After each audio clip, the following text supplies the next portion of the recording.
long rebound. Steph, no timeout with 6. At 5, Curry for the lead.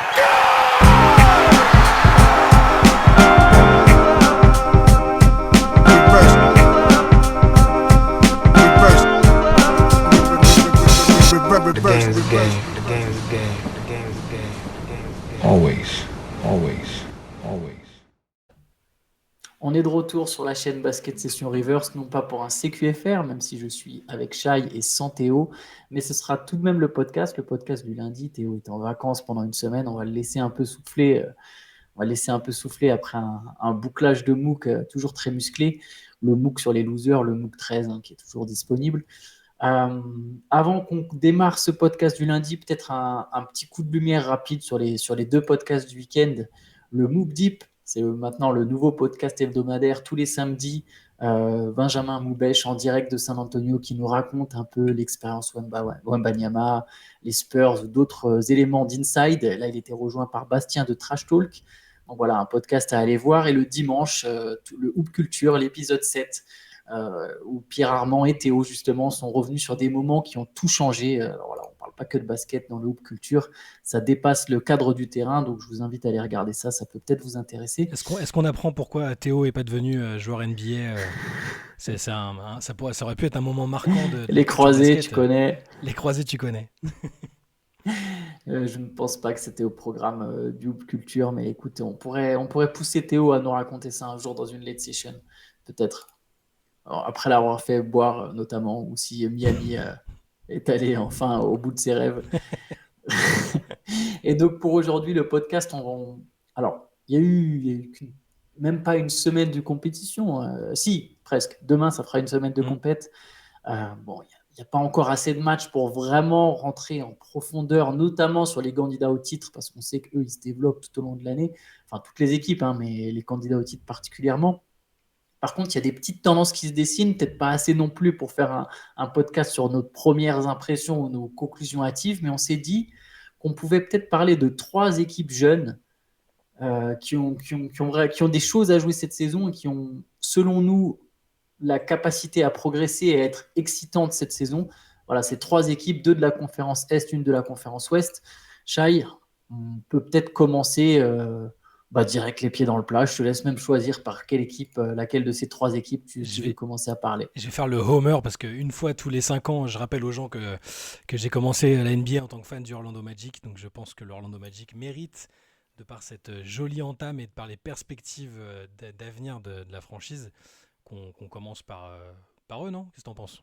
Ouais, ça me va tout à fait. Le Magic, ouais. Voilà. Le Magic qui est à 2-0 pour l'instant, 2 matchs, 2 victoires. Une victoire contre les Rockets, une correction contre les Rockets, je crois qu'ils ont gagné 30 points. Ouais. Et ensuite, ils ont battu les Blazers de peu. Bon, les Blazers, ils ont joué 2 équipes faibles, mais le Magic qui est quand même à 2-0 et qui n'a encaissé que 95 points sur 100 possessions. C'est la 3e défense de la Ligue. Alors, ça ne veut pas dire grand-chose, vu que c'est un tout petit échantillon. Mais pareil, il y a un net rating de plus 17 sur 100 possessions. C'est le 2e derrière les Nuggets. Voilà, début. Bon, après, c'est dû au fait qu'ils ont mis un carton. Pas chercher plus loin. Faut pas aller très loin sur cette stat. Mais ce que tu dis, et même si c'est bien de dire que c'est que sur 2 matchs contre 2 équipes qu'on ne devrait pas retrouver en play-off là, au mois d'avril, c'est intéressant pour ce que ça dit du basket qu'ils veulent pratiquer, je trouve. Aussi bien à court terme, là, ce qu'on voit depuis le début de la saison, qu'après, au moment où ils voudront accélérer et devenir cette équipe de l'Est qui joue à minimal play-in. Cette saison, je pense qu'ils vont tenter de le jouer. Ils n'étaient pas si loin que ça quand ils pensent la saison dernière. Ce que ça dit de l'équipe et du coach Jamal Mosley, je trouve qu'on ne parle absolument jamais, mais bon, c'est pas très étonnant puisqu'on ne parle jamais d'Orlando, sauf cas très particuliers. Tu fais bien de noter sur les 2 matchs, ils prennent une fois moins de 100 points, une fois moins de 90 points. Même contre des équipes faibles en NBA, c'est pas du tout une garantie. Des équipes qui sont sur l'attaque à fond. Je sais pas, t'as des équipes qui ne jouent rien. Les Kings, voilà. Mais bon, ils sont ils jouent quelque chose, mais voilà, ils sont compétents. mais ça peut, je veux dire, c'est pas du tout une garantie dans une ligue aussi ouverte de réussir à défendre correctement. Et Mosley l'a dit lui-même, il veut une équipe défensive. Il veut que l'identité de cette équipe soit construite autour de la défense. C'est un peu comme ça qu'il travaillait à Dallas. C'était un ancien assistant à Dallas. Il était en charge de la défense et ça se voit. Sur le papier, ils ont toujours, on sait comment c'est construite cette équipe. Hein. Ils ont pris des profils assez longs, très athlétiques. Alors au moins la moitié ne sont pas restés. Hein. Les Mobamba et compagnie, il y en a qui n'ont pas perduré, mais il reste encore un petit peu de monde. Et moi, de ce que je vois depuis le début de la saison, ça me conforte dans l'idée que Orlando va petit à petit redevenir une équipe qui compte. Donc on a beaucoup parlé du tandem autour duquel c'est censé se développer dans les prochains mois, prochaines années. Banchero-Wagner, ils ont bien commencé tous les deux tranquillement. C'est efficace. Banchero très timidement quand même. C'est timide, mais je suis pas inquiet en fait. T'as Non, raison. non plus, L'année dernière, il avait commencé assez fort et tout de suite, on avait compris que ce serait compliqué de lui enlever le Roy. C'est vrai que c'est surtout Wagner qui est meilleur marqueur de l'équipe sur le dernier match contre les Blazers. Il finit à 23 points sans une adresse folle, mais dans les intentions de jeu, on sent qu'il prend des responsabilités et qu'il est bien. Et Banchero, là où je dis que c'est pas catastrophique, c'est que ils n'ont pas besoin de plus de ça que lui pour l'instant. C'est-à-dire qu'il dernier match, il est pas loin des 50% d'adresse. Il obtient des fautes, il prend quelques rebonds. Au playmaking, c'est pas dégueu. Il fait 4-5 passes par-ci par-là. Sa défense est plutôt en amélioration, je trouve. C'est pas un joueur dont le profil est éminemment défensif à la base, mais même s'il a le gabarit pour être très correct. Donc c'est pour ça que je dis ça. C'est ces deux-là qui sont attendus et je trouve que y a les indices qui montrent que ça va tourner autour de ces deux-là et que ce sera très bien. Tu vois ce que je veux dire? Et puis il y a pas mal. T'as raison, c'est une équipe défensive. Il y a pas mal de bons, voire très bons défenseurs autour. Jalen Suggs, qui a jamais décollé offensivement depuis son arrivée en NBA. Alors ça fait pas non plus longtemps. C'est quoi? C'est sa 3e saison, Jalen Suggs. Deuxième. Draft 2022, Suggs. Putain, ça y est, je suis. De 2021, non, c'est bel et bien sa 3e saison. C'est bel et bien sa 3e saison. Et Jalen Suggs, alors offensivement, il n'a pas trouvé son rythme en NBA, mais c'est un bon défenseur. Wendell Carter Jr., c'est un bon défenseur. Banchero, il fait les efforts. Wagner fait aussi les efforts. Markel Fultz est un défenseur plus que correct, je trouve. Comme tu l'as dit, c'est une équipe athlétique, longue. Elle va étouffer des adversaires. Et dans cette ligue, ça aide à voyager. On ne va pas se mentir. Si tu défends bien, l'adage, la défense fait gagner des titres est parfois un peu exagéré, mais au moins, c'est un plancher sur lequel tu peux te reposer. Et une équipe comme Orlando, voilà, a priori, elle ne sera jamais complètement larguée parce qu'il y a cette capacité à défendre, cette envie de défendre.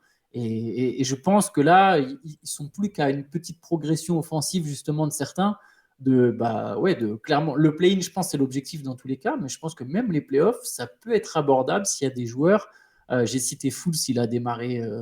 C'est encore un peu discret sur le début de saison. Banchero, il n'a vraiment pas pris beaucoup de tirs. Wagner est un peu maladroit. Si ça se développe offensivement, tu as quand même une équipe qui peut, je pense, aller en playoff. Ouais, parce que sur la défense, ce qui est intéressant de noter, c'est que les deux adversaires du Magic en ce début de saison, leurs deux coachs ont instinctivement, sans être sollicités là-dessus, cité leur défense comme un point qu'ils avaient vraiment gêné.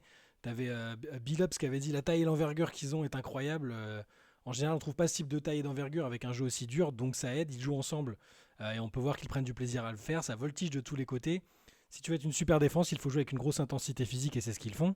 C'est pour ça que certes, ils n'ont pas que des profils défensifs, mais le coaching, la qualité du coaching aide, je pense. Et Udoka, pareil, c'est un coach respectable quand même, qui dit ils ont été l'équipe qui a joué le plus dur depuis qu'on a commencé des matchs, même en pré-saison. Ils ont réussi à gagner chaque ballon qui était disputé, pris des rebonds offensifs. Ils ont été les agresseurs. Et il disait, on savait qu'ils allaient jouer comme ça, mais je ne m'attendais pas à ce qu'on plie face à leur dimension physique. Tu vois, c'est intéressant que je trouve que les coachs adverses le notent et que ce n'est pas juste des bonnes intentions. De toute façon, tous les coachs, tous les joueurs disent ouais, cette année, on va défendre, les gars. Ou cette année, je vais progresser en défense, tout ça. Voilà. Et même Mosley lui-même, il dit on est une équipe défensive. En début de match, on veut d'abord donner le ton là-dessus. Et quand tu arrives à inculquer ça à des jeunes joueurs, parce que ça reste une équipe avec des profils jeunes, je trouve que c'est bien. Et il dit, je crois que les gars ont décidé de se dire qu'il fallait défendre fort pour rendre le match plus défensif. Et on veut à chaque fois rendre le match plus défensif.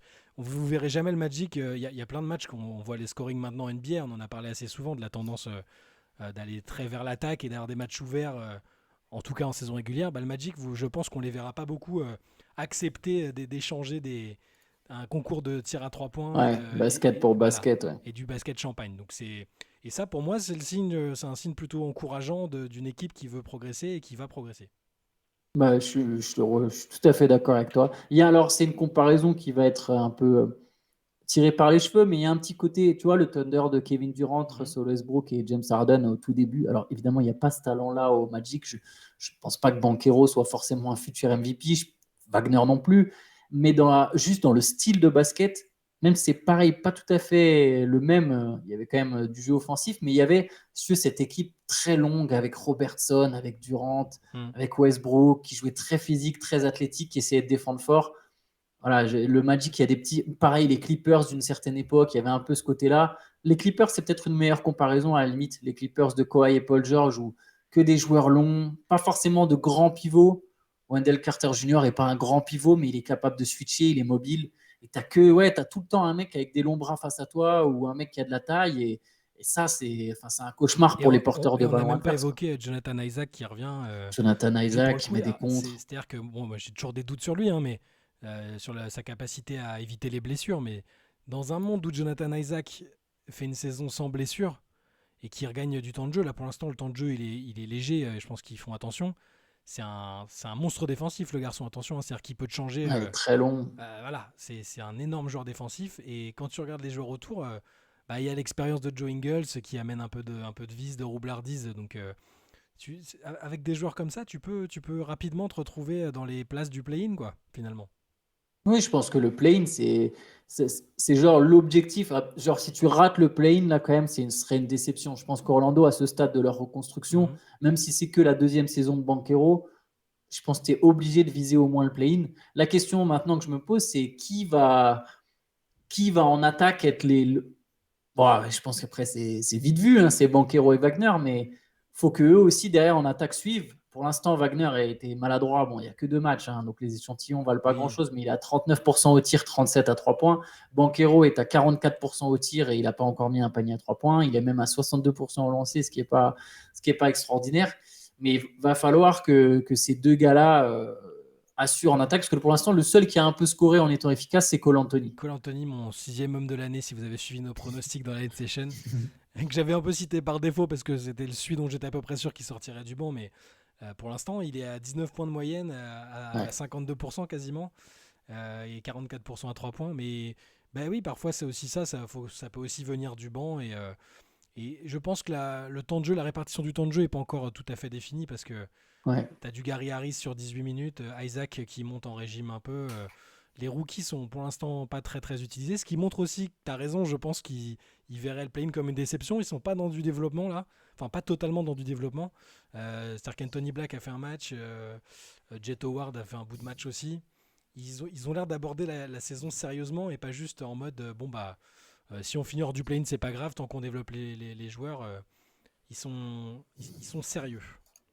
Bah oui, parce que je vais regarder en direct parce que je ne l'ai pas noté, mais il faudrait voir depuis quand Orlando n'a pas joué les playoffs. Alors bon, c'est pas si vieux parce que les années avec Evan Fournier et tout, mais ça date quand même de 2020. Donc la reconstruction, elle a commencé l'année suivante où il y a eu tous les transferts simultanés, Vucevic, Gordon, Fournier, etc. Ouais. Donc là, on est quand même il y a eu 22 victoires en 2021-2022, 34, donc une progression quand même de plus 12 C'est énorme, 12 avec Banchero. C'est quand même très fort. Là, je pense que la volonté, c'est de se rapprocher doucement des 40 matchs, quoi, des 40 victoires. Ça me semble être un objectif à peu près crédible pour le Magic. C'est ça, pour moi, s'ils évitent, on dit ça de toutes les équipes, c'est d'une évidence bête, mais si eux, ils arrivent à éviter les blessures, c'est-à-dire que des joueurs qui malheureusement ont des antécédents comme Markel Fultz, quand il évite les blessures, c'est un numéro 1 de draft, et même si on peut discuter de la draft, est-ce que c'est vraiment un numéro 1, tout ça, quand il joue, et c'est un meneur titulaire en NBA, et rien que ça, c'est déjà solide. C'est un gars athlétique, un gars, tu le disais tout à l'heure, qui peut défendre. Si ces gars-là, Isaac aussi, et évidemment, ça tombe sous le sens, Banchero et Wagner, évitent les blessures, là, faut vraiment se méfier de cette équipe. Si Suggs, je parle même pas de Suggs, pauvre, j'ai pas son nombre de matchs depuis qu'il est en NBA, mais il a manqué beaucoup de matchs aussi. Il a pas pu vraiment. C'est un gars qui a été drafté haut, qui a été en finale NCAA avec Gonzaga, qui a un profil de mec qui peut réussir en NBA. Donc à court terme, dans tous les cas, je suis d'accord. Si on doit faire un peu de prospection, Si on se projette, oui, le play-in me semble atteignable et je crois que je les ai mis dans le play-in dans mes pronostics. Et après, au-delà, il va peut-être manquer un tout petit peu de talent, mais ça peut rapidement être modifié si tu fais un trade, si tu utilises un peu de tes assets que tu as accumulés, que tu fais venir un joueur plus expérimenté peut-être, ou alors avec des tours de draft, parce qu'il y a du beau monde qui va aussi arriver dans les drafts. Il manque juste ça pour vraiment basculer, je pense, une fois que cette équipe-là aura une année de plus dans les pattes d'expérience collective. Il y a eu des discussions à un moment ici dans les discussions pour Fred VanVleet. Il y avait souvent, dès qu'il y a un meneur ou un arrière, je pense qu'ils seront dans les discussions pendant un moment pour DeMar DeRozan en cours de saison. Voilà, DeMar DeRozan son contrat expire à la fin de l'année. Alors on verra si les Bulls le prolongent, si les Bulls le transfèrent. Mais c'est un nom qui des fois arrive du côté d'Orlando. Même si je trouverais ça un peu... Il y a un truc qui me plaît au Magic, c'est, regarde, Franz Wagner, 22 ans, Cole Anthony, 23, Paolo Banchero, 20 ans, Jalen Suggs, 22 ans, Moritz Wagner, il n'a que 26, c'est presque le plus vieux de l'équipe derrière Gary Harris. Ouais. Ah bon, sans compter Joe Ingles, évidemment. Markel Fultz, 25, Wendell Carter Jr., 24. Jonathan Isaac, on pourrait croire qu'il est vieux, il a 26 ans. Ouais. Goga Bitadze, il a 24 ans. Les rookies, évidemment, sont autour des 19-20 ans. Enfin, c'est une équipe très jeune qui progresse. Il y a souvent ce parallèle qui est fait avec le Thunder actuel, là pour le coup, pas le Thunder de Westbrook, dans le sens où c'est un peu son penchant de la conférence Est, où tu te dis, bah tiens, il y a des joueurs intéressants, il y a un noyau dur intéressant avec une progression interne à suivre. C'est vrai que là, aujourd'hui, même si on devait les situer dans la hiérarchie, est-ce que le Magic est si loin que ça, par exemple, des Knicks, qui pour l'instant commencent très doucement la saison? Est-ce que c'est si loin que ça que les Pacers, une autre équipe jeune qui est intéressante? Enfin, tu vois, je me dis, est-ce que c'est si loin que ça que des Hawks, des Raptors, etc. Le Magic a une vraie carte à jouer. Je serais presque... Alors, il y a un talent, il y a quand même de la différence avec les Cavaliers, mais est-ce que c'est... Les Cavaliers ont quand même Donovan Mitchell, Darius Garland, Evan Mobley. Je suis obligé de nuancer un peu mon propos, mais est-ce que le Magic est si loin que ça? C'est vraiment derrière le si loin que ça qu'il faut voir, tu vois. Non, parce que les joueurs dont on a parlé passent tous un cap et que tu as un noyau dur de jeunes joueurs qui se connaissent bien et qui progressent, t'es plus si loin que ça. Après, il manque encore le star power d'un Donovan Mitchell. Oui. Avec les Cavaliers, il y a une Voilà, différence. même Garland est déjà All-Star. En fait, il manque juste que ces mecs-là montrent qu'ils ont le niveau All-Star. Wagner, je pense qu'il en sera pas loin. Banchero aussi. Ça fait déjà 2 joueurs que c'est comme aux Cavs en fait. Et après, Mobley, il va l'avoir le niveau All-Star à un moment, je pense. Hein. Ça, j'ai pas trop de doute là-dessus. Mais t'as raison, je pense que c'est pas si loin en tout cas. C'est pas. On parle d'une équipe de Cleveland qui a fini très haut la saison dernière, avant de s'écrouler en playoff au premier tour. Mais sur le potentiel, c'est pas si loin. Et je répète que c'est très bien coaché et que ça peut aussi faire la différence. Même si tu as un petit déficit de talent, si tu crées quelque chose, si tu as l'identité, le style de jeu, bah tout de suite tu peux être mis dans la catégorie d'équipe. Je dis pas que Cleveland c'est pas bien coaché, hein, mais on sait que Bickerstaff est un peu sous pression. Je dis pas que New York c'est pas bien coaché, mais on sait que Thibodeau est sous pression aussi chaque année dès que c'est un peu moins bien. Donc pour moi il y a plein de voyants au vert et de toute façon à partir du moment où juste on recommence à parler un peu de l'équipe, parce que Orlando c'est de l'anonymat constant à moins qu'il y ait une superstar ou voilà. Donc le fait qu'on recommence un petit peu à en parler ici et là, je pense que c'est un signal positif. En plus, ce que je voulais dire par là, au final, c'était de montrer un peu. Enfin, la conférence Est est très ouverte, a priori. Donc, c'est difficile aujourd'hui de dessiner vraiment une hiérarchie. Alors, c'est même pas seulement parce que la saison vient de commencer, mais de savoir exactement entre Indiana, entre Orlando, entre Toronto, entre même Chicago ou New York, Atlanta, laquelle de ces équipes va tenir sur la longueur. Pas juste avoir des bonnes périodes, mais tenir sur la longueur. Et si on en revient, si on boucle la boucle sur ce qu'on a commencé sur le Magic, le fait d'être une bonne équipe défensive, ça peut t'aider à voyager et à ne pas avoir de série. C'est simple, les conférences où les classements sont très serrés, tu as une série de 5 défaites, tu peux passer de la 6e à la 11e place. C'est ça. Voilà, le Magic, en défendant dur, peut justement éviter de se retrouver dans cette situation où tu perds 5 matchs de suite, 6 matchs de suite. Cette année, il peut y avoir plus de régularité encore que l'an passé. Et ça peut être une saison à 38, 39, 40 wins. Quoi. C'est ça. Je suis presque tellement hypé par cette équipe que j'ai joué à NBA 2K ce week-end pour la première fois sur le dernier en date et j'ai pris les all. Bon, j'ai pas pris l'équipe actuelle, hein, je te rassure. J'ai pris les all-time Magic. Voilà, histoire de rejouer un peu avec Penny. Voilà, donc c'est qu'il y a un petit frétillement là. Non, mais après, tu as raison, c'est quand même c'est une équipe qu'on a envie de voir briller un peu, cette franchise. Si on oublie l'équipe actuelle, tout ça, euh, il y a quand même il y a un petit côté historique, malgré le fait que c'est un passé très récent, hein. Le Magic est arrivé tard dans la ligue, c'est une des dernières équipes qui a été ajoutée à la NBA, mais c'est une équipe qui a déjà connu pas mal de stars, Penny, Shaq, Tracy McGrady. Bon, alors Grant Hill était blessé, mais Dwight Howard évidemment après. C'est une franchise qui a un certain style, quoi. 2 finales NBA quand même. Ouais, 2 finales NBA. Bon, les 2 perdues, mais Les deux perdus assez avec Shaq, nettement. avec Shaq et Dwight, enfin une avec Shaq, une avec Dwight. Ouais. Mais oui, oui, 2 finales NBA, t'as raison. Ouais. Ce qui n'est pas le cas des Timberwolves ou des. Enfin, c'est pas pour. C'est même Hop, pas. le petit C'est tac, absolument allez. pas. Non, c'est absolument pas un clash. Mais je réfléchissais, tu vois, aux franchises qui sont arrivées plus ou moins dans la même période. Bah, il y a Minnesota, il y a Toronto qui a fait une finale avec Kawhi Leonard et qui a gagné un titre. Mhm. Euh, voilà, un peu avant, il y avait eu Charlotte. Bon, Miami a eu Ah, a eu Miami, ouais. du succès. Ça, c'est. Miami a eu beaucoup de succès sur la même période. Mais Ah, mais tu prends les Grizzlies par exemple, tu vois, ça ouais. cherche toujours une première finale, que ce soit Vancouver ou Memphis. Donc voilà, c'est bien, j'ai bien défendu la paroisse. Alors, je défends l'équipe en elle-même, je ne défends évidemment pas les propriétaires qui sont d'une morale Ah oui, oui, ça douteuse, c'est le. qui C'est le point. financent les candidats très douteux. Bref, Oui, en tout cas, qui ont des idées sur la société. un petit peu rétrograde, voilà. Voilà, on va le dire comme ça. On peut passer à une autre équipe. Je te propose qu'on enchaîne du coup avec l'équipe de la conférence Ouest. Mhm. Bah, c'est le Thunder, évidemment. On est sur les équipes prometteuses, hein, les équipes jeunes qu'on annonce excitantes cette saison. Donc voilà, le Magic, même si c'est pas l'équipe la plus excitante sur le terrain, bah, il y a tout l'engouement dont on a parlé. Le Thunder, là, pour le coup, c'est l'équipe jeune, la première même qui vient sans doute en tête. Tout le monde attend l'évolution du Thunder parce que chez Gildeus Alexander, parce que retour de Chet Holmgren. C'est marrant parce que OKC, c'est aussi un petit marché, sans doute même encore plus petit qu'Orlando. Et pourtant, c'est une équipe qui arrive à être toujours excitante d'une manière ou d'une autre. Il y a eu Kevin Durant, il y a eu Russell Westbrook, il y a eu Paul George. Et maintenant, tu as chez Gildeus Alexander avec Chet Holmgren, un groupe très jeune qui se construit ensemble. Et tu te dis, bah ouais, tu vois, OKC est toujours parmi les équipes que les gens ont envie de voir, quoi. Parce que Sam Presti, c'est un sorcier aussi, il faut dire. Enfin, c'est-à-dire qu'on peut critiquer certaines choses, le fait que l'équipe bouge souvent, certains choix à l'époque. Les gens lui avaient reproché de ne pas avoir réussi à garder Harden, d'avoir privilégié d'autres. Enfin bref.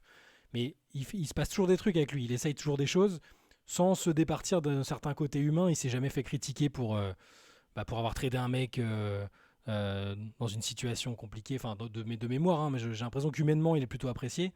Et t'as raison, il arrive toujours à construire des trucs, à reconstruire, à prendre des paris compliqués qui, sur le coup, paraissent un peu insensés. Et au final, ça reste une équipe très, très intéressante. Et pour faire simple, bon, ça, on en parle beaucoup, tout le monde les attend un peu cette année. Ils sont à un stade plus avancé qu'Orlando, clairement, dont on vient de parler. C'est l'équipe qui a le noyau de jeunes le plus excitant, je pense. Si on regarde, Ouais. en tout cas là dans celle dont on va parler aujourd'hui, c'est celle qui est le plus avancée, qui a le noyau le plus excitant. Et parce qu'il y a, sur différents niveaux, déjà tu as un franchise player qui est déjà top 5 MVP de la dernière saison. Bon là, le timing, il vient de sortir d'un de ses plus mauvais matchs quasiment en NBA en termes d'adresse. Et où on a vu la différence justement entre une équipe qui est déjà prête et championne Denver et une équipe qui aspire à atteindre ce niveau-là. Ok, ici, on l'a vu, roost des Nuggets contre le Thunder.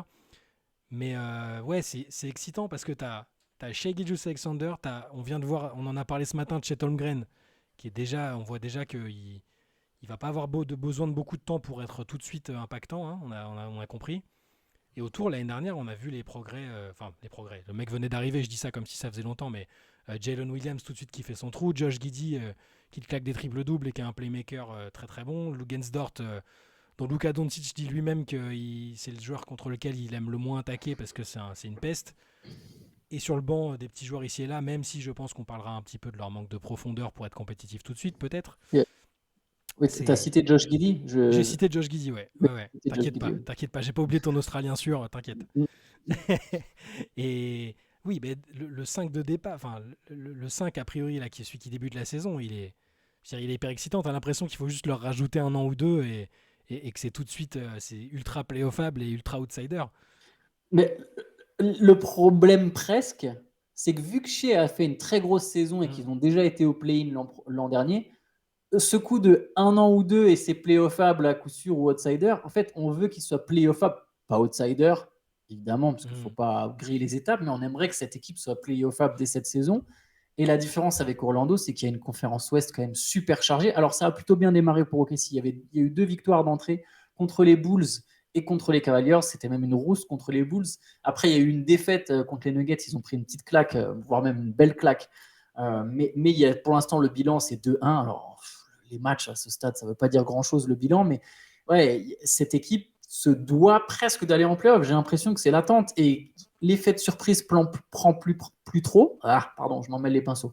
L'effet de surprise prend plus pour l'équipe, prend plus totalement non plus pour Shai Gilgeous-Alexander. Je pense qu'il sera vraiment ciblé maintenant. Voilà, on se demandait avant le début de la saison, est-ce qu'il sera capable de refaire toute une année à 30 points, 50% au tir. Il a commencé très fort contre Chicago, mais je pense qu'il y aura des matchs où ça sera beaucoup plus compliqué. Ou plus compliqué, parce que ça reste un excellent joueur, un All-Star, ça va être un multiple All-Star pendant des années, donc il trouvera de toute façon des solutions. Mais oui, là, il y a un vrai cap à franchir, et du coup, je ne sais pas s'il y a une pression, je n'irai peut-être pas jusque-là, mais il y a une attente. Il y a une attente clairement autour de cette équipe, et celui qui a fait un début timide pour l'instant, par exemple, c'est Josh Giddey. Josh Giddey qui a un peu de mal à trouver sa place. Il y a encore des automatismes à prendre avec cette arrivée d'Holmgren. Il y a un 5 très intéressant, mais qui doit lui aussi se trouver ses repères et développer son alchimie. C'est ce qui m'a sauté aux yeux en fait en voyant le match entre les Nuggets et le Thunder, c'est que tu avais une équipe qui se connaissait par cœur et une autre qui a beaucoup de potentiel, mais qui est en train de se construire en fait. T'as raison sur Josh Giddey parce que il était tellement impressionnant l'année dernière. Enfin, c'est un très très jeune joueur. Faut rappeler, il a quoi là? Il a 20 ans. 21 ans. 21 ans. Oui. Alors regarde, je vais juste donner les âges. J'ai fait pour Orlando, donc pour OKC. 25 ans chez Gilgeous-Alexander, 21 ans Holmgren, 22 Jalen Williams, 24 Lou Dort, 19 Cason Wallace, 21 Josh Giddey, 24 Isaiah Joe, 22 Treman, 20 ans Ousmane Dieng, 24 ans Aaron Wiggins, Poku à 21 ans, Olivier Sarr 24. Enfin bref, c'est une équipe très, très, très jeune. Ouais. Mais pour Josh Giddey, tu as raison. C'est encore une fois, c'est le début de saison. Donc, mais j'ai l'impression que c'est celui qui pâtit le plus de ce que tu as appelé les attentes et que moi, je vais même aller jusqu'à dire qu'il y a de la pression. Parce que, bon, c'est un petit marché. Les médias locaux, je pense, vont pas se déchaîner sur les joueurs. Mais il y a de la pression parce que ton franchise player est ambitieux. Il avait déjà dit, quand il avait balayé les rumeurs de trade et qu'il s'était engagé sur le long terme, il avait dit moi je suis là mais c'est ambitieux tout de suite, je suis pas là pour de la reconstruction, on veut être compétitif maintenant, et je pense que c'est vrai, il l'entendait comme ça et le vit toujours comme ça. Je pense que Giddey pour l'instant, j'ai l'impression qu'il a moins toutes les qualités de playmaker qu'on a vu, ce côté un peu machine à triple-double. Enfin, moi, son potentiel max, je le vois comme un mec qui fait des triple-doubles un match sur 5, quoi, tu vois, presque. Tellement il est capable d'impacter partout, il est grand, il sait défendre assez fort. Il lui manque pour l'instant juste un shoot fiable, mais c'est aussi ça qui fait que c'est presque malheureusement, s'ils doivent bouger à moyen terme, c'est lui qui a la valeur marchande la plus intéressante, avec un potentiel encore peut-être pas totalement défriché. Et là, c'est lui qui, pour l'instant, dans ce début de saison, a un peu de mal à s'exprimer comme on voudrait. Mais ça n'empêche, je pense que ce sera un joueur, ça va être un super joueur NBA dans tous les cas. Et cette équipe, moi j'irais jusqu'à dire qu'elle a un peu de pression. Parce que tu as raison, ils ont fait le play-in. T'as un joueur qui a été capable d'être top 5 MVP. C'est vraiment pas rien dans la NBA 2023 où tu as des monstres qui ont, comme je dis à chaque fois, Jokic, il a même pas envie d'être MVP, il s'en fout, mais tu le mets sur le terrain, il est candidat. Giannis, c'est pareil. Embiid, c'est pareil. Enfin, t'as presque 4-5 noms avec les Luka et tout. C'est une évidence. Avant, il y avait des saisons où tu pouvais dire, tiens, est-ce que lui, cette année, il sera sur une saison de calibre MVP ou pas? Là, tu sais que t'as quasiment 4-5 mecs qui sont, quoi qu'il arrive, candidats. Et que Shai ait réussi à être, en plus, au milieu dans une équipe qui était pas classée tout en haut. Voilà, ils ont un des meilleurs joueurs de la ligue, et du coup tu peux pas te dire tu peux pas dire juste bah ouais bon allez le play-in à l'arrache c'est cool. Là même avec ce paysage qui est fou en termes de compétitivité, Ils sont obligés. Et c'est une forme d'injustice. Ils sont très très jeunes. Même leur coach est jeune. Très bon coach, Marc Daigneault d'ailleurs aussi. Même humainement, je le trouve super intéressant et très très. Pareil, c'est le genre de mec qui a l'air d'être très très aimé de ses joueurs et, euh, et je l'aime beaucoup. Mais oui, il y a une pression. Ouais, je pense. Et par contre, ça veut pas dire que je pense pas qu'ils vont être capables d'y résister. Et je crois en leur qualification pour les playoffs. Hein. Mais il y a de la pression. Ouais, non, mais c'est vrai, tu as raison. Au final, il y a quand même une forme de pression. J'avais oublié les propos de Shea, notamment après la signature de ce contrat. C'est vrai qu'au final, quand tu as un groupe de jeunes, c'est excitant, mais c'est aussi une horloge qui tourne parce qu'il y a des prolongations qui arrivent et qu'il y a des choix à faire. On va sans doute en parler un petit peu, mais tu peux rarement garder tout le monde, ou si tu gardes tout le monde, tu payes très fortement le prix et du coup, commence à y avoir une vraie pression parce que ça veut dire que bah, ça, c'est ton équipe. Voilà, ça maintenant, c'est ton équipe.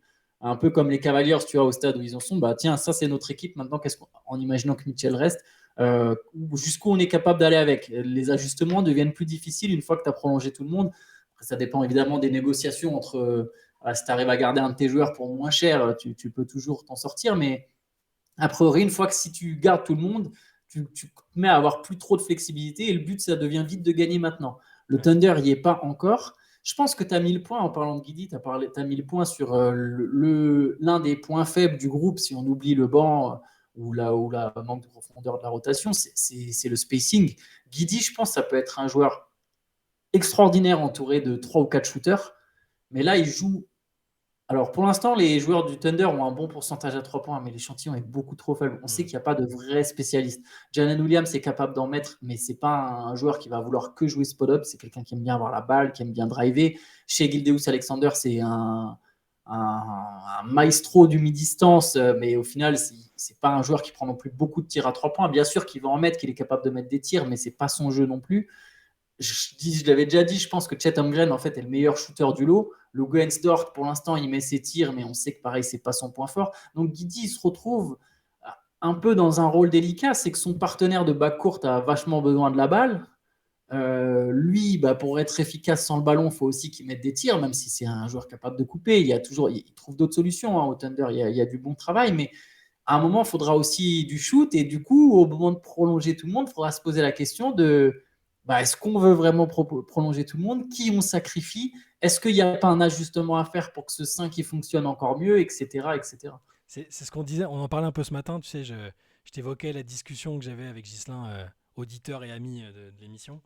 Et tu avais raison de dire, donc le propos de base c'était de dire que Holmgren était plutôt un poste 4, que ce serait intéressant de le mettre avec un vrai poste 5 plus traditionnel, mais tu disais à raison que si tu mets un vrai 5, il faut changer un peu la rotation autour et qu'il y ait des shooters. Donc ça voudrait dire qu'à terme, si c'est une lacune vraiment identifiée et qu'on se dit ils pourront jamais progresser s'ils n'ont pas plus de shooters, bah, ça voudrait dire que il faut que tu peut-être que échanger à terme Guidi, sauf s'il devient très fiable à 3 points, ce qui est une possibilité, tu le mets peut-être avec un pic et tu récupères peut-être un ailier shooter ou de gros niveau. C'est pas impossible. Mais moi j'aimerais bien, j'avoue que je suis curieux à moyen terme, parce que pour l'instant on va profiter de voir ce noyau, ces jeunes se développer ensemble. C'est quand même toujours le début des aventures comme ça, c'est toujours, on aime bien se dire, bah ouais, moi depuis le début je les suis, on les voit progresser individuellement et collectivement. Et ça me fait penser que c'est vrai qu'on parle pas beaucoup de Kayson Wallace, qui est leur rookie cette année, qui est déjà d'une efficacité assez impressionnante tout en étant un très bon défenseur. Donc lui aussi, je pense qu'il faut l'inclure dans ce noyau-là, au même titre que peut-être que Ousmane Dieng, qui est peut-être encore un peu derrière dans la rotation pour l'instant, mais que ça devrait le faire. À terme, là, à moyen terme, si je devais imaginer des points d'amélioration pour faire de cette équipe plus qu'un playoffable, et je reprends à nouveau encore la discussion de ce matin avec Ghislain, il me disait ce serait top d'avoir un poste 5 type Valenciunas ou Vucevic, même si c'est pas un défenseur, mais c'est un super attaquant. Des joueurs comme ça, plus ancrés dans la peinture pour permettre à Holmgren de tourner autour. Un Holmgren avec un peu plus d'expérience, hein, qui aura développé son jeu. Et tu récupères un shooter vraiment d'élite. Et là, tu as une équipe. Voilà quoi, tu te rends compte, tu as Holmgren, Shai Gilgeous-Alexander, Jalen Williams qui est quand même super fort et qui est deuxième année. Enfin, cette équipe, il y a plein de possibilités, plein d'avenues à emprunter différentes qui font que tu peux être que confiant dans cette équipe-là, en fait. Parce que même si ça marche pas très bien cette année, admettons, bah zut, ils échouent, ils sont dans le play-in, et puis peut-être même qu'ils ne se qualifient pas pour les playoffs, je ne sais pas. Ils ont, contrairement à d'autres équipes, ils ont le matériel pour faire des trades et bah, pour basculer un peu peut-être vers autre chose, ou pour avoir. Ouais, ils ont des alternatives, tu vois. Rien que ça, c'est ça le taf de Sam Presti, et c'est là que c'est un des meilleurs GM de toute la ligue, c'est que il a la matière première pour déjà être compétitif, même si c'est jeune, et si c'est pas aussi compétitif que prévu, il a aussi préparé le coup, et il a de quoi faire un trade de malade avec des joueurs. Je parlais de Guidi, avec Guidi plus un pic aujourd'hui, ou même dans 6 mois, un an, je pense que tu récupères du solide quand même. Ouais, je pense même si on. En fait, je pense qu'un trade Guidi plus un pick, ça n'arrive pas. Hein, parce que c'est plus un. Si le Thunder devait faire un trade de ce genre-là, je vois bien par exemple Guidi plus 3 picks. Ouais, Tu vois, et là, tu vas chercher parmi les meilleurs joueurs de cette ligue. Tu ouais. vois, c'est vraiment, tu veux chercher un autre top 10 player pour chez ou un autre top 2. Tu vois, par exemple, imaginons le Thunder avait voulu se mettre dans la course pour Lillard, Mm. pour X raisons. Bah, enfin, tu balances 3-4 pics, sachant qu'ils en ont des tonnes, et Guidi plus un autre gars, et tu récupères Lillard quand tu veux. Ça n'avait pas de sens. Ça n'a pas de sens pour ta construction. Mais si tu voulais le faire, le Thunder, effectivement, a les atouts pour aller chercher. Après, c'est pas une équipe qui sera réclamée par les superstars, C'est sauf ça. si elle passe peut-être un énorme cap à un moment et que du coup, les gens commencent à se dire, ah, tu vois, un peu de la même manière que Mitchell restera peut-être aux Cavaliers. On ne sait pas trop de quoi sera fait son avenir, mais il s'est retrouvé dans une équipe intéressante, en progression. Il peut très bien se dire, ah bah tiens, je continue là. Voilà, il peut y avoir un moment où si le Thunder passe un cap en progression interne, mais décide de changer les choses pour viser encore plus haut et fait venir une star, la star en question, si elle n'est pas trop vieille ou âgée, peut se dire, bah tiens, c'est cool ici, je vais grandir avec eux, puis on va gagner des titres ensemble ou on va aller loin ensemble. Mais oui, tu as raison, il y a une porte de sortie, il y a beaucoup de flexibilité pour l'instant encore. Et je pense que de toute manière, un trade, c'est pas à l'ordre du jour. Non. Je pense que pendant encore au moins 2 ans, ils vont même sans doute signer les mecs avant de prendre une décision de qui sacrifier, en fait. C'est ça l'ironie. C'est ça. C'est. Ils vont d'abord voir. Là, je pense que ce qui est bien, c'est qu'ils peuvent se laisser la marge de la saison. Quand je parlais de pression tout à l'heure, c'était pas de la pression immédiate, genre mince, notre meilleur joueur est en fin de contrat dans un an ou deux. Il faut. D'ailleurs, le contrat de Shea, c'est quoi? Il a encore au moins 3 ans, non? Faudra regarder. Bah Mais, oui, tiens, je mais regarde un instant. ils sont pas sous une pression directe de il faut performer maintenant, sinon c'est chaud, il va vouloir partir. En tout cas, je le Oui, vois comme ça. oui, je pense qu'il est sous contrat jusqu'en 2027. Voilà, bon. Voilà, il y a au moins 2 ans pour passer un cap. Mais je pense que, tu vois, comme si son but c'est le titre, tu sais que c'est pas juste du jour au lendemain, on va passer de rien à candidat au titre. Je le disais déjà pour les Grizzlies, je le pense aussi pour Zion, je le pense pour plein d'équipes, pour les Cavaliers. C'est pas juste tu perds un tour de playoff une année et puis l'année d'après, tu es champion NBA en fait. Hmm. Tu vois, c'est une étape. Souvent, tu as une désillusion. Tu arrives en playoff et puis tu sors au premier tour ou au deuxième. Il y en a une deuxième, ça se fait vraiment par cap. On peut regarder les Nuggets. Il y a eu des tonnes de cap avant que cette équipe arrive au Hmm. titre. Sauf si vraiment tu retrouves avec des super teams où là c'est un peu particulier. Le coup du hit avec LeBron James, c'est encore le hit, fait les playoffs avant avec Dwayne Wade, ou le coup de LeBron plutôt à Cleveland. Mais sinon, si tu mises sur la progression interne de ton groupe, il doit passer par des épreuves et par des moments de déception. Et du coup, le Thunder, ça serait bien que le plus tôt, tu as cette fameuse sortie de route en playoff au premier tour, le plus tôt, tu es armé pour, tiens, nous, cette saison, maintenant, l'an dernier, on a fait le premier round, cette année, on va au second, et ainsi de suite. Quoi. Ça se fait graduellement quand même, je pense. Ouais, c'est ça. Mais en tout cas, c'était pour dire qu'il n'y avait pas besoin de tempérer, même si je parlais de pression, l'optimisme, il est de rigueur, et c'est un super moment pour monter dans le wagon du Thunder si c'est pas déjà fait, parce que j'ai un peu l'impression en discutant avec tout le monde que c'est une des équipes League Pass que tout le monde a envie de voir. Tout le monde a envie de voir comment Shea assume ce statut. Tout le monde veut voir se développer les autres joueurs de l'effectif. Mais même s'il y a une forme de pression, ils sont pas sans alternative, et c'est comme tu le dis, il n'y aura pas de drame, sauf évidemment, dire s'ils finissent 14e, ça n'a aucun sens, mais là pour le coup ce sera un échec sportif, mais ça n'arrivera pas. Ils ont à la fois de la compétitivité maintenant, et des portes pour la suite, donc c'est un super moment pour suivre OKC. Ouais, non, c'est clair. Ah, oui, c'est une équipe à voir cette saison et à regarder cette saison, à regarder jouer. Il se passe souvent des choses. Il y a Holmgren, dont au final on a Ah peu ouais. parlé. On en a parlé Oui, dans le c'est vrai, c'est CQFR ce vrai. matin, mais il y a des joueurs qui eux-mêmes individuellement sont très intéressants à suivre. Jalen Williams, par exemple, pareil, on en parle très peu. On a beaucoup parlé de Guidi, de Shea, mais c'est vrai que c'est quand même un joueur qui a un potentiel intéressant. Holmgren, Ouais, bon, pour Holmgren, le coup, lui, on l'a évoqué dans des ouais, CQFR, voilà. notamment celui de ce matin. Mais il est déjà énorme, honnêtement. Qui grossisse ou non, il a tellement de choses déjà que pour moi, c'est vraiment, il lui manque juste de la répétition de match et ça va être. Lui, pour le coup, je pense que la saison blanche lui a servi aussi. Il a observé, pris la température. C'est un.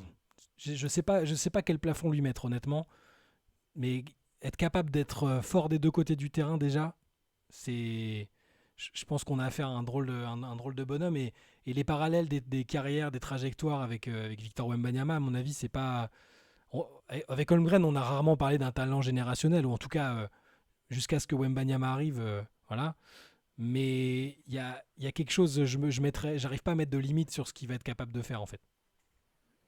Ouais, je suis d'accord. En fait, il a un profil. J'ai du mal, moi, à savoir. Tu vois, sur plus tard, qu'est-ce qu'il peut être exactement. Mais il a un côté winner, déjà, je trouve. Je me dis que c'est le genre de mec. Tu vois, ça sera. Tu vois, Zach Lavine, voilà, c'est un peu triste ce que je vais dire, mais Zach Lavine, dès le départ, tu te dis, OK, il peut être fort. Tu sais, dès le moment où il commence à progresser au Timberwolves, il y a un moment où tu te dis, OK, il peut être fort, mais tu n'arrives pas à l'imaginer en joueur qui pèse dans une équipe qui gagne. Dès le départ, tu Mm. vois, il y a un côté trop pur scoreur, mais Mm. qui a pas un jeu assez. Et le pire, c'est qu'il a bossé sur son jeu. Tu vois, c'est devenu aussi. Il est capable de créer pour les autres.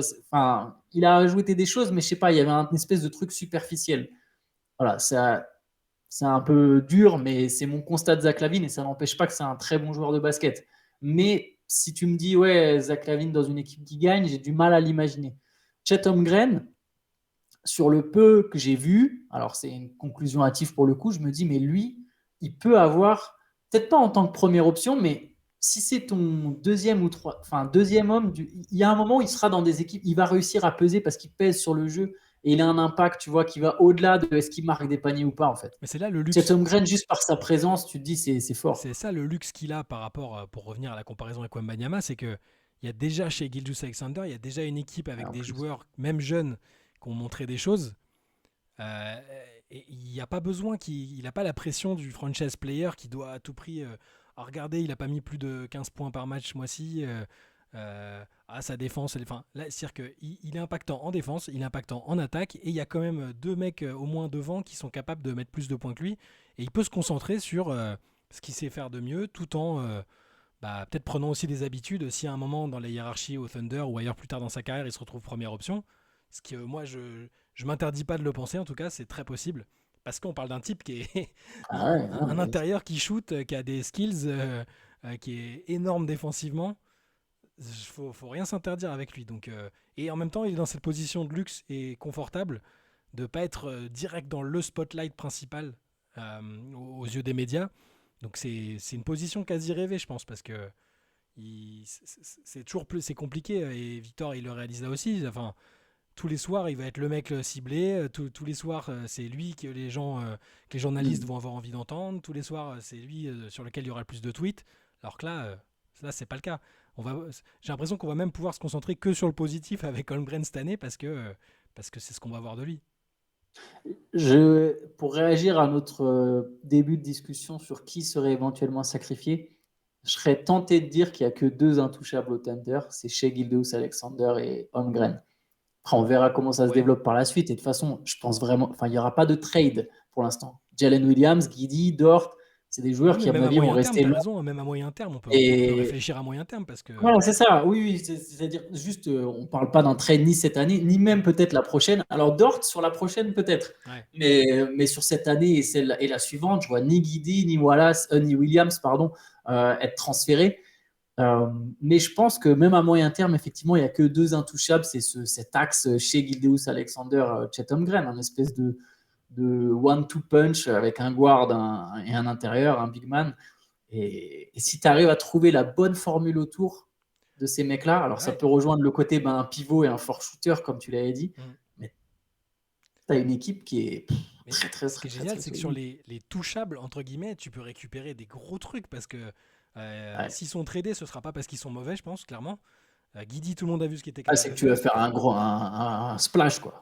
Lugensdort, alors l'attaque est c'est un peu variable, hein, mais tout le monde, enfin, je pense que toutes les équipes de la ligue sont conscientes que c'est le genre de joueur, que c'est le genre de stopper qu'un contender adorerait avoir. Enfin, tu vois l'enfer qu'il met sur les meilleurs joueurs de la ligue.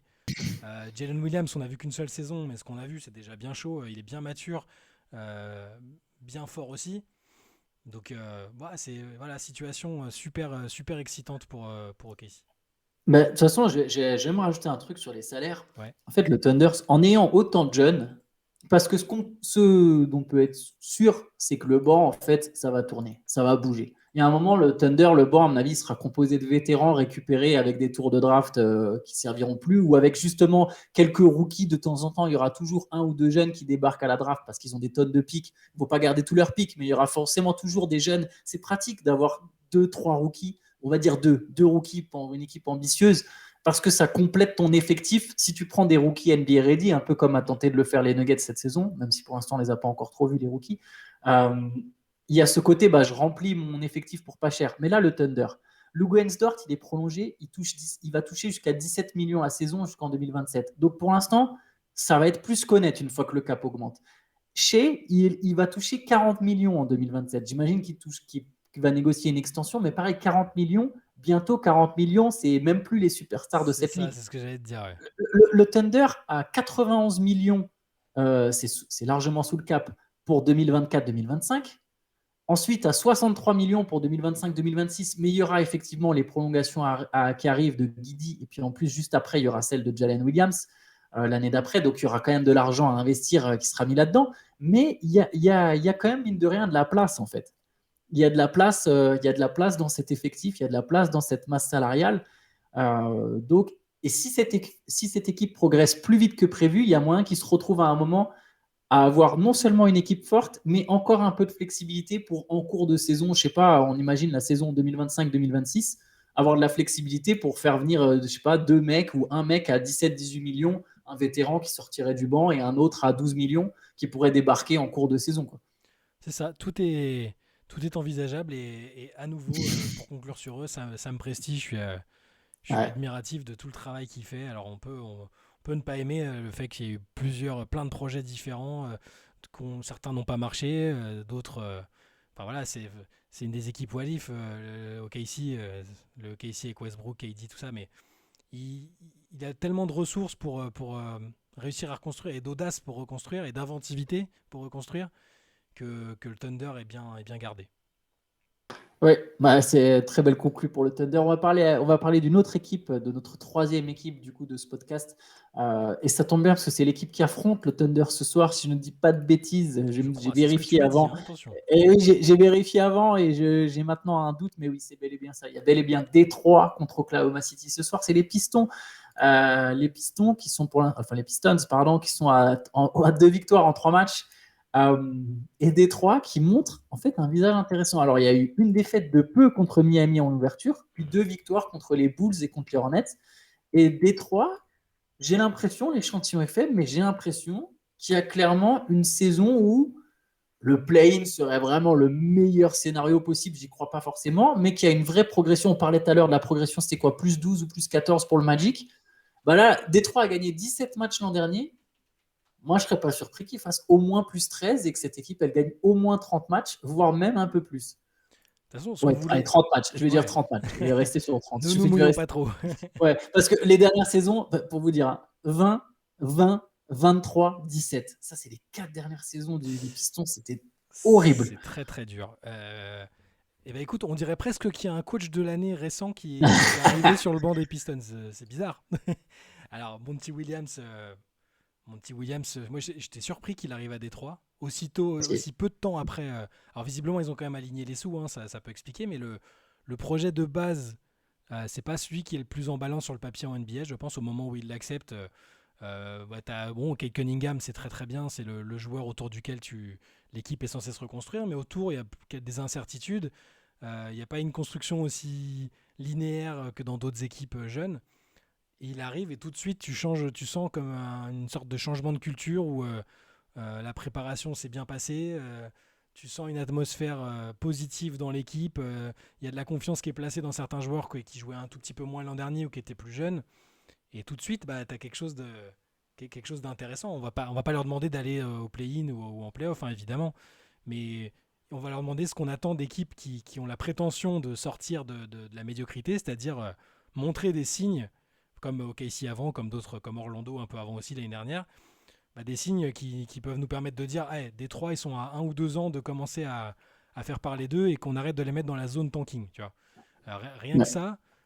Et puis bah, ça passe par des joueurs qui sont en train, même sur les 2-3 premiers matchs, qui sont déjà en train de passer un cap énorme. Genre Jalen Duren, c'est un monstre. C'est Alors, quelque c'est chose. ce que je te disais tout à l'heure, en off, c'est que bah, au Paris Game, il était là, hein, il était venu. D'ailleurs, il était venu après ses camarades. Il y avait eu un souci de passeport. Il était arrivé la veille du match ou le jour du match, je sais plus.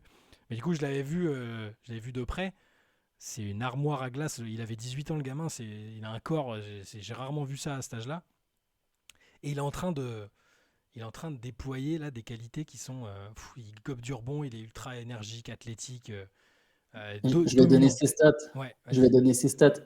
Alors bon, 3 matchs, hein, donc effectivement, il faut le volume, là, les moyennes vont baisser, mais 18 points, 80% au tir, 75% au lancer franc, Hey, mais c'est 15 l'ancien. rebonds. C'est le meilleur rebondeur de la ligue pour l'instant. 15 rebonds, 4 passes et presque 3 contres. En fait, après, bon, voilà, les 3 matchs, c'est trompeur, mais il sort de 3 perfs entre guillemets de dingue parce qu'il fait 17 et 14 sur le premier match contre Miami, puis il fait 14 et 17 sur le deuxième match, et ensuite il fait 23, 15, 5 en comptant les passes décisives. Et à chaque fois, il a mis 2 blocs ou plus.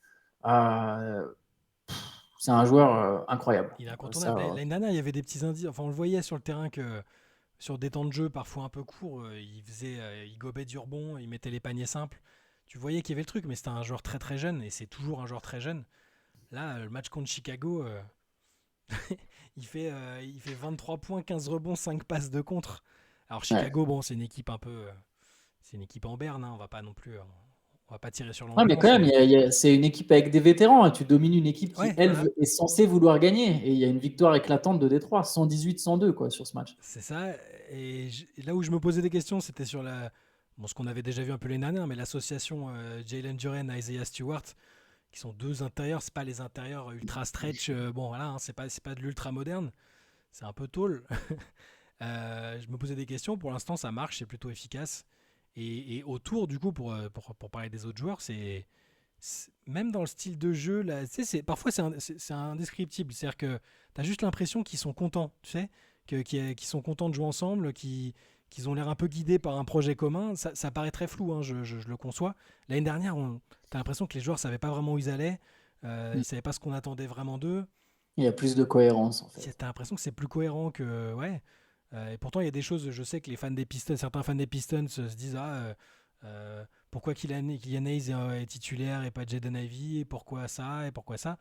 Mais pour l'instant, ce que Monty Williams s'y propose et la culture qu'il est en train de développer dans l'équipe, pour moi, c'est une des très bonnes surprises du début de saison.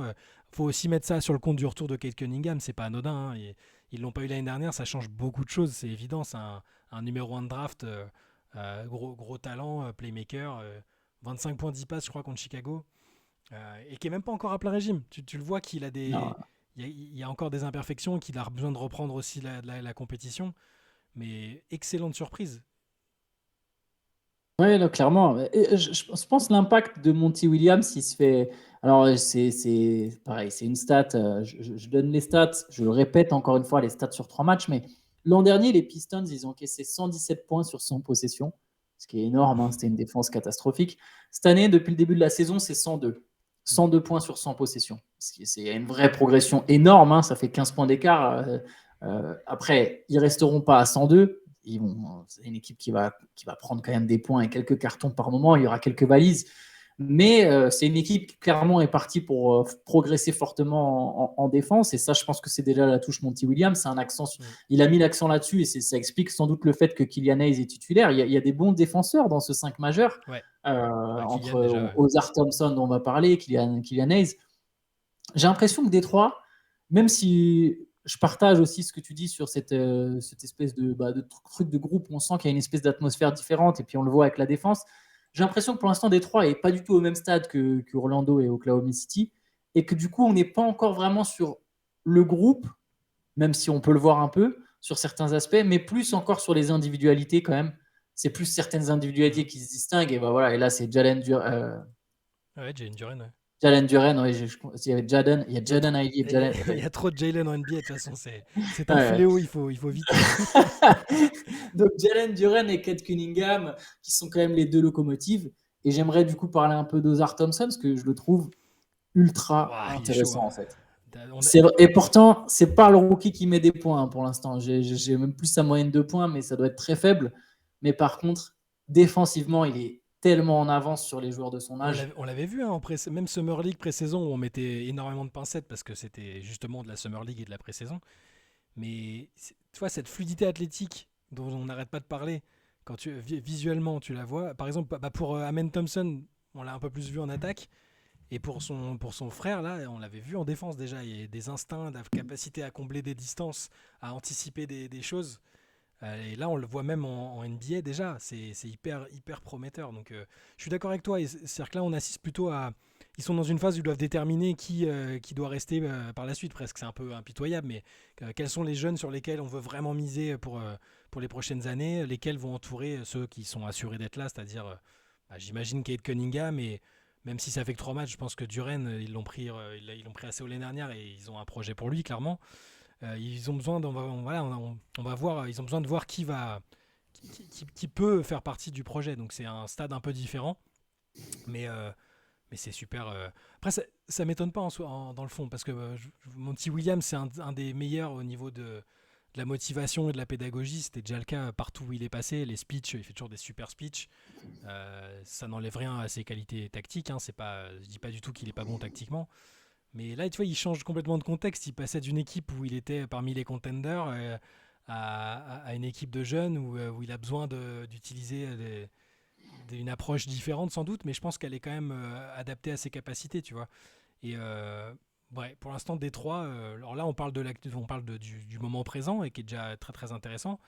Mais du coup, moi, je reprends un peu espoir pour pour les prochaines années, parce que je t'avoue que ça faisait partie des équipes, en tout cas avant la nomination de Monty Williams et avant ses premiers matchs, je me disais, il n'y a pas beaucoup d'ambiance dans la salle, alors que c'est une ville un peu mythique en termes de basket. Il y a pas l'étincelle qui fait que tu as envie de t'intéresser à l'équipe, tu vois. C'était un peu triste. Là, il commence à y avoir un petit truc, c'est aussi pour ça qu'on a choisi d'en parler. Ouais, on peut commencer à les suivre avec intérêt, je pense.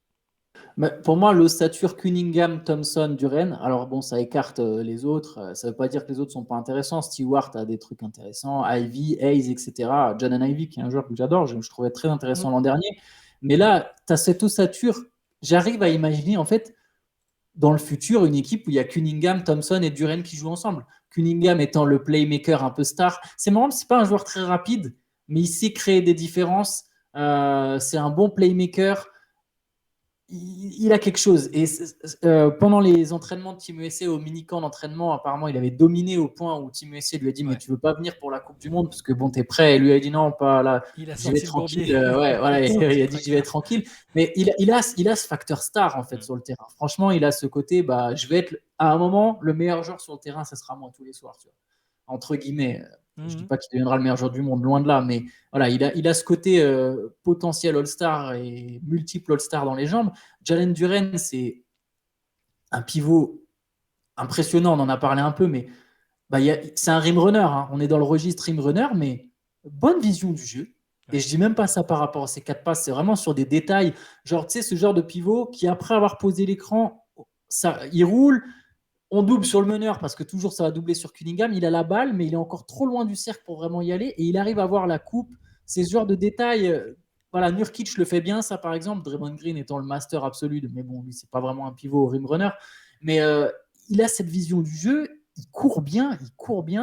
Je l'ai vu prendre en drive un intérieur des bouts. Je pense, allez, par défaut, je veux dire que c'était Vucevic, mais je suis plus très sûr. Mais il a pris en drive un mec depuis la ligne à 3 points, et j'étais là, mais attends, il sait déjà faire ça. Je me dis, bon, il y a vraiment quelque chose. Et Ozar Thompson, il y a sa défense. Alors, pour l'instant, il est absolument inefficace en attaque. Il est à 26% au tir, 20% à 3 points, mais c'est une machine à rebond. Il en prend, là, il est à 10,7. Bon, ça va baisser, hein, ça va évidemment baisser, mais c'est un joueur qui est athlétique et qui va au rebond. Il est à 4,7 passes. Il a lui aussi Ouais, un il petit fait des potentiel passes, de playmaker. Après, bon, c'est pareil, c'est le début. Peu importe, en fait, les stats, même si à la fin de l'année, il finit à 3 passes. Déjà, 3 passes pour un rookie ailier, c'est pas mal. Mais il a ce truc, il a ce petit côté un peu. Il y a un des commentateurs des Pistons ou des Bulls, pardon, je ne sais plus si c'est celui des Bulls ou des Pistons, qui l'a comparé à Scottie Pippen. Toute proportion gardée évidemment, mais voilà, il a ce côté, bah, moi je vais être un all-around. Et du coup, tu imagines un pivot rim runner, un all-around et un franchise player, tu as déjà en fait une base super solide. Alors pas pour tout de suite, hein, mais tu as un truc sur lequel tu peux travailler et autour, tu vas changer des pièces et tu verras bien qui colle pas. Tu as encore le temps pour ça. Ouais, et puis t'es pas, on raye même pas de la liste Kylian Hayes, parce que vous aurez remarqué qu'on Ouais. l'a pas, on le met pas dans le noyau sûr d'être là, mais là déjà, il a une place de titulaire et un coach qui croit en lui, clairement, parce que Ouais. pour l'instant, il lui maintient sa confiance, et pendant toute la pré-saison, il arrêtait pas de dire qu'il trouvait que c'était quasiment le meilleur défenseur de l'équipe, qu'il adorait sa manière de jouer et tout ça. Donc déjà, même si il joue un peu moins que les autres, parce que là, contre les Bulls, il a eu une vingtaine de minutes, je crois. En Euh, fait, à chaque fois, ouais. les minutes d'Ivy montent et celles de Ouais, Hayes voilà, baissent. bon. Mais C'est ce qui au fait un pire, peu je veux peur. dire, au pire, il joue allez, entre 20 et 25 minutes en backup, admettons. C'est aussi un moyen de progresser en NBA. Hein. C'est pas déshonorable. C'est sûr que c'est un lottery pick, donc tout de suite on s'attend. En plus, c'est un Français, on a beaucoup d'attentes pour lui, mais je suis pas sûr qu'il progresse moins dans un registre comme ça avec ce coach-là que l'année dernière dans l'espèce de bazar où on savait pas du tout qui faisait quoi et quel était le projet de l'équipe. Je suis pas sûr qu'il progresse moins cette année, quel que soit le rôle qui lui soit confié. C'est tant qu'il a ce temps de jeu-là et que c'est une équipe qui a une dynamique un peu positive et de progression. Voilà, et puis c'est pas impossible qu'il fasse partie des plans à l'avenir. On verra. En tout cas, là, il a l'opportunité. Parce que franchement, quand on en parlait à l'intersaison, on avait un peu peur. Hein. On n'était pas sûr du tout de ce qu'il voulait pour lui. On savait pas si. Il y avait des rumeurs de trade vers Dallas, des trucs comme ça. On savait pas. Là, il joue dans une équipe qui, pour l'instant, tourne de manière plutôt agréable. Donc on va rester prudent, mais c'est déjà intéressant. Puis c'est intéressant, forcément pour le public français, on se dit tiens, année olympique, qu'est-ce que ça donne sur le terrain Kylian Hayes. Bon, voilà. Bah, moi, je suis quand même moins optimiste que toi. Mais je vois ton élan d'optimisme. Enfin, je suis moins optimiste. Je suis optimiste. En fait, moi, je crois en Kylian Hayes. Je Mm. trouve que c'est un bon joueur de basket. Je trouve que c'est un bon joueur de basket. Euh, je pense que si on regarde que ses stats, oui, on va se dire, ah, mais qu'est-ce qu'il fait là? Mais en réalité, l'an dernier, c'était vraiment un joueur intéressant sur la deuxième partie de saison. Euh, c'est un joueur que j'aime bien. Il lui manque un truc, c'est un tir. Kylian Hayes, il faut qu'il mette des tirs. Kate Cunningham, il a la balle. Les défenses, elles laissent des boulevards à Kylian Hayes. Faut qu'il punisse. Faut qu'il y ait une progression au tir. Et mine de rien, là où je suis plus pessimiste que toi, c'est que bah, déjà sur les 3 matchs, j'ai vu ses minutes baisser. Je vois ses minutes baisser. Je vois que Jaden Ivey, ses minutes monter. Je vois Jaden Ivey mettre des points. Et je me dis, à un moment, si Thompson et Jalen Duren défendent très fort et que Monty Williams se dit non, mais j'ai besoin d'un mec qui met des shoots, combien de temps Kylian Hayes va être dans le 5? Après, oui, je suis d'accord avec toi sur le fait qu'il peut progresser, mais on est dans un truc où il y a beaucoup de concurrence. Tu es avec plein d'autres jeunes, il y a plein de mecs sur ton poste. Dans ce genre d'équipe, que ce soit le Thunder, le Magic, des équipes qui draftent chaque année des rookies, qui ont chaque année eu des choix de draft intéressants, tu dois vite te montrer en fait. Sinon, tu peux vite disparaître d'un projet. Et si tu disparais d'un projet, tu as cette étiquette, ah, c'est le mec qui n'a pas percé quand il jouait dans telle équipe en reconstruction. Tu vois. Ouais. Et derrière, on le voit avec Nilikina, tu vois. Après, Hayes n'est pas le même joueur. Hein. Hayes, il a un impact sur le jeu, vraiment. Je trouve qu'il a un impact sur le jeu. Mais il faut qu'il mette des tirs. Il faut qu'il mette des tirs. C'est vraiment le point faible. Là, la saison reprend, il est à 29% au tir, 25% à 3 points. Après, ponctuellement, regarde. Il y a eu que 3 matchs. Hein. Il y a eu C'est que ça, 3 mais matchs. là, sur le Mais dernier. il y a eu une progression l'an dernier, en fait. Ça Sur, qui est sur dommage. celui contre les Bulls, il prend quoi? Il prend 3 tirs, non? Il prend 3 tirs à 3 points Mais et il dans rate les tous deux, ses 3 points, je crois. Non, non, c'est celui d'avant où il rate tous ses 3 il points. y en a un où il fait 2 sur 3 à 3 points. Contre les Bulls, Ah oui, pardon, celui que j'ai regardé. Il était à 0 sur 6 contre Miami. ouais. Oui, oui. Ouais. Mais il est passé de 31 minutes à 29, puis à 23. Tu vois? Ouais, ouais, ouais. Non, non, mais c'est Mais sûr oui, que oui, t'as raison. c'est un peu, non, mais c'est un peu incertain. Ça va être une des intrigues aussi. C'est aussi pour ça qu'ils vont être intéressants à suivre parce que C'est toujours les moments où on détermine qui fera la suite de l'aventure ou pas, hein, c'est ça. Et là, il a l'opportunité, en tout cas. On ne pourra pas dire qu'il n'a pas eu, qu'il a Ouais. pas eu l'occasion. Pour revenir sur Nilikina, par exemple, moi je considère qu'il y a eu tellement de changements de coach, de GM, de style de jeu, de Ouais. machin, et que parfois il est sorti des rotations. Il a eu moins de temps que Kylian Hayes, je pense, et avec une pression différente pour faire ses preuves. Du coup, là, Hayes, on pourra dire, il a eu les minutes, il a eu les opportunités. Bon, Il ne il y a faut pas que... qu'il ait que 3 matchs. J'espère qu'il va être encore titulaire à un moment. Je pense qu'il a Ouais, besoin d'une dizaine de matchs quand même pour se mettre en rythme. Mais si ouais, effectivement, au bout d'une dizaine, quinzaine de matchs, il n'y a pas de progression offensive, là, Monty Williams verra quel choix. ouais, Est-ce c'est qu'il ça. décide de mettre Ivy ou de rester comme ça et en se disant bah, parce que Hayes est un bon joueur. Hein. Franchement, Hayes est un bon joueur de basket. C'est c'est juste l'adresse, quoi. Ouais, mais ça viendra peut-être. Il y a des joueurs, bah Ouais, bon, je ouais. suis d'accord, hein, c'est Il n'y qui a tout qu'une double, mais semaine. tu as des joueurs qui arrivent jamais à franchir le cap avec ou sans travail spécifique, hein, mais moi, je pense à un exemple. Vous allez dire que c'est pas la même, c'est pas la même ligue, c'est pas pareil, mais il y a un exemple ultra frappant en WNBA, c'est Jackie Young, donc qui faisait partie de l'équipe des Aces qui a gagné le titre là. Ça fait, en fait, en début de carrière, donc c'était le numéro 1 de draft, et elle était tellement inoffensive à 3 points que les équipes la laissaient plus ou moins ouverte, tu vois. C'était bon, bah, pas de problème, on peut vivre avec elle qui shoot à longue distance, il n'y a pas de souci. Et elle n'est pas juste devenue correcte, elle est devenue incroyable. C'est-à-dire que là, c'est quasiment la meilleure shooteuse de la ligue, elle shoot à 45% quasiment. Plus personne n'a laisse ouverte, mais même contestée, elle met ses shoots. Et c'est passé par un travail de malade avec coach particulier, répétition. Et moi, quand je vois des exemples comme ça, alors c'est pas la même ligue, tout ça, hein, je ne nie pas cette Non, mais tu as différence-là, raison, il faut y croire. mais moi, voilà, alors je sais pas avec quel coach il faut travailler, de quelle manière il faut procéder, mais je sais que c'est possible et je pense que bah, pour Kylian Hayes, c'est pas impossible en tout cas. T'as raison, imagine, il lui manque que ça, il lui manque qu'un shoot. Et c'est très important, hein, mais imagine il développe ce shoot extérieur, ne serait-ce que même 37% par exemple, tu vois, s'il shoot à 37, Ouais. 38, ce serait génial. Non, mais il faut qu'il tape. Après, en fait, après, il lui manque évidemment pas que ça, mais je pense qu'il lui manque que ça pour vraiment se lancer en Mm. NBA et pour qu'on se dise. Parce qu'il apporte plein de choses, mais à un moment, les chiffres, quand il y a du 25%, à un moment, ça reste ça qui reste Tu ancré, veux quoi. dire tu veux dire Tu vois, les hommes mentent mais pas les chiffres, c'est ça? je pense. Bon, André Robertson s'est blessé, mais quoi qu'il arrive, malgré toute sa défense, et c'était un excellent défenseur, après, Hayes, il a aussi du playmaking. Il n'a pas que de la défense. Il a d'autres. Et puis, c'est un joueur qui peut driver, mais pour débloquer son jeu, il a besoin de mettre des tirs. Le truc, c'est que là, ça fait qu'une semaine. Tu vois, tu peux commencer, tu peux avoir des trous, tu peux être irrégulier au tir. Je pense que Kylian Hayes, pour se mettre en rythme, il a besoin de déclic. Il a besoin de quelques matchs où ça rentre dedans, que ça lui débloque un peu son jeu et que derrière, il puisse aller vers ses drives, ses flotteurs, tout en ayant cette confiance de ah, mais de toute façon, je suis capable de mettre des tirs. Après, c'est un garçon confiant. Il a peut-être déjà en lui cette confiance, mais je pense qu'à un moment, il faut que ça rentre. Tu vois, faut que ça rentre pour que tout le monde voit, que pour Monty Williams voit que ça rentre, le reste de la ligue voit que ça rentre, et lui, il voit que ça rentre, et là, je pense que ça peut Moi, débloquer des j'ai un choses. autre exemple pour toi en tête et qui va Vas-y. plus parler aux gens, je pense. Alors, malheureusement, il joue plus. Enfin, il joue plus. Il est blessé, donc on le verra pas en quelques temps. Si toutefois on le revoit un jour. Reprends les pourcentages à 3 points de Lonzo Ball en début de carrière. Oui, c'est un bon Lonzo Ball, exemple. première saison, 30,5%. Et puis il progresse petit à petit, 32,9%. Et après, il fait 3 saisons à 37,5, 37,8, 42,3. Donc on sait que malheureusement Mais, ce qu'il est advenu de Lonzo Ball. Mais c'était déjà un joueur avec du playmaking et de la défense. ouais, c'est vrai. Alors, à un niveau peut-être supérieur à Kylian Hayes, hein, mais il a développé ce shoot, tu vois. Et Après, la différence, Hayes n'a jamais été à ne serait-ce qu'à 30%. Hein. ouais, je sais. Il C'est, part de plus loin. c'est- Il part de plus loin. on part de beaucoup plus loin quand même. Hein. Hayes, son meilleur pourcentage en carrière à 3 points, c'est 28%. Et il n'a jamais fait une saison au-dessus du 38% au tir. C'est le truc qui lui manque pour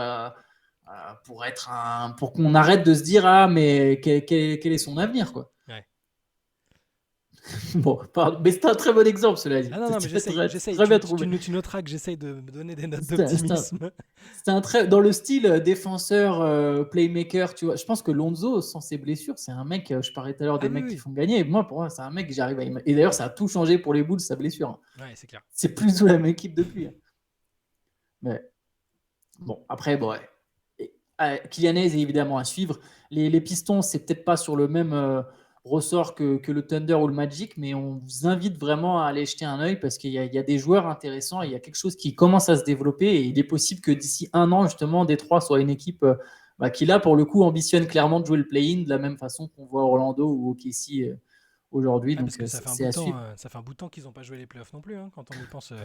C'était avec André Drummond et Wow, je sais plus, tu vois, c'est dur. je l'ai même plus en tête, tu vois. Je regarde, dans ce podcast, on regarde en direct à chaque fois des trucs. Donc, sur les derniers playoffs, c'est 2019 et Ah, c'est quand même. effectivement avec André Drummond. Ah ouais, Ouais, mais d'accord. tu sais, 2019, maintenant, c'est loin, hein, ça fait 5 C'est vrai. 2019, c'est 5 saisons dans une conférence Est où c'est ouvert. 5 saisons, ça paraît loin, quoi. Ouais, c'est vrai, c'est vrai. Mais bon, en tout cas, et puis, enfin, c'est surtout depuis combien de temps ils n'ont pas passé un tour de playoff. Surtout, c'était un peu ça le. Et évidemment, je viens de fermer le truc. C'est Alors, pas grave. attends, mais si, ça m'intrigue, parce qu'à mon avis, ça fait longtemps. Ah bah oui, 2008. Ouais, bon voilà, là, c'était un peu ça que j'avais en tête. C'est une Et équipe où encore on se les dit, build-ups. ouais, on se dit ça passe un tour de playoff et voilà, tu vois. Mais ce sera, dans tous les cas, tu as raison, ce sera à suivre. C'est pour ça que ces trois équipes-là, elles sont, même si elles sont à des stades différents de leur évolution, elles sont en évolution, contrairement à d'autres équipes qu'on évoquera peut-être un jour, prochainement, ou dans la late session de demain. Je pense. Parce qu'il y a des équipes qui justement ne sont pas au même stade de reconstruction et de progression et pour lesquelles il n'y a pas des perspectives aussi enthousiasmantes. Allez, une question en méga rapide, sans développer. Une question, quelle est selon toi la plus prometteuse des trois à moyen long terme? Avec ce groupe-là, juste ce groupe, on imagine la progression interne des mecs qui sont déjà en place. Ouais. On peut prendre en compte un peu les assets, etc. Quelle est selon toi l'équipe qui a le plus de chances d'être à un moment amenée à jouer le titre? Bah, je vais pas faire dans l'originalité, je pense que je vais dire OKC. Avec le petit bémol qu'on a évoqué, c'est-à-dire qu'ils sont dans la conférence Ouest et que l'Ouest est amené à être encore devant l'Est pendant quelques temps, je pense, vu le paysage, vu la composition du paysage. Euh, mais ouais, non, quand même, le Thunder, je veux dire, ils ont déjà. Mm. Pour moi, la simple présence de Shai Gilgeous-Alexander, ça fait la différence parce que même si les deux autres équipes ont des franchise players plus ou moins identifiés, peut-être presque plus Détroit qu'Orlando, paradoxalement, parce qu'ils sont, Ouais. ils sont plus sur un tandem fort, Orlando, Banchero, Wagner. Bon, même si a priori Banchero a peut-être plus le profil du franchise player, c'est un Américain, tout ça. Détroit, il y a Kate Cunningham, tu vois, c'est déjà établi. Donc je pense quand même que je dirais OKC, et puis sur le stade de l'avancée, Orlando un peu derrière, et Détroit encore un tout petit cran derrière. Mais en tout cas, si on les a choisis, c'est qu'on a un petit peu d'optimisme pour les trois. Et voilà, après, si tu me demandes là maintenant, je pense qu'OKC va arriver plus vite à des matchs Oui, non, épiques, mais quoi. c'est pas tant à la vitesse à laquelle ça arrive, c'est laquelle a le plus de potentiel pour aller loin. Imaginons dans 6 ans, tu vois, on est dans 6 ans avec le même groupe. Quelle est celle qui ira le plus loin, pas celle qui ira le plus vite loin, quelle est celle qui ira le plus loin? Ouais, ouais. Mais la Quand même réponse est OKC. peut-être aussi OKC, hein. Même Ouais, réponse, même réponse. moi, pareil, au final, je vais répondre OKC aussi parce que j'ai l'impression que le duo Chet, c'est trop puissant en fait en termes de potentiel. Euh, voilà. Si ça reste, a priori, Non, ces mais puis deux-là c'est ça, ensemble, c'est je qu'il n'y a pense que pas c'est que celle le qui ira talent le en plus loin plus. des trois. Il n'y a pas que le talent, il y a la possibilité, comme on l'évoquait tout à l'heure, de remodifier un peu le groupe s'il faut, s'il y a besoin d'ajustement. Il y a un bon coach, il y a un super GM, enfin voilà, c'est un tout, hein. Je dis ça parce que c'est l'argument principal, ce côté un joueur qui est peut-être l'un des 10 meilleurs ou pas loin d'un des 10 meilleurs de la ligue, plus un talent comme Holmgren qui montre qu'il est tout de suite prêt. Ouais, moi c'est pour ça en tout cas. Yes. Bah écoute, je te propose qu'on se laisse là-dessus. Ça a été un podcast bien productif sur ces trois équipes. J'espère que ça vous plaira. N'hésitez pas à nous dire en commentaire ce que vous en pensez. Même rajouter, vous pouvez parler d'équipes qu'on n'a pas mentionnées si vous avez l'impression que, bah, je sais pas, que les Hornets, Les il y a Wizards, quand même un noyau dur jeune, les Wizards, euh, les Rockets, allez savoir si une de ces équipes vous paraît peut-être plus prometteuse ou plus excitante cette saison. N'hésitez pas à en parler en commentaire. N'hésitez pas à vous abonner. On est de plus en plus nombreux sur la chaîne, mais n'hésitez pas. C'est bien pour nous aussi de gagner en abonnés, de partager, etc. Et bah, écoutez, les rendez-vous sur la chaîne, c'est demain un nouveau CQFR. Et puis, comme tu l'as dit, Shai, une late session à 23h mardi c'est ça, et puis soir, il y a toujours, moi à 23h10. il y a toujours Juste, les podcasts du week-end, comme tu le disais en début yes. d'émission, qui sont disponibles, les CQFR du matin, voilà. Il y a de quoi faire. Exactement. Bah écoutez, bonne soirée à tous. Ciao, ciao. Ciao.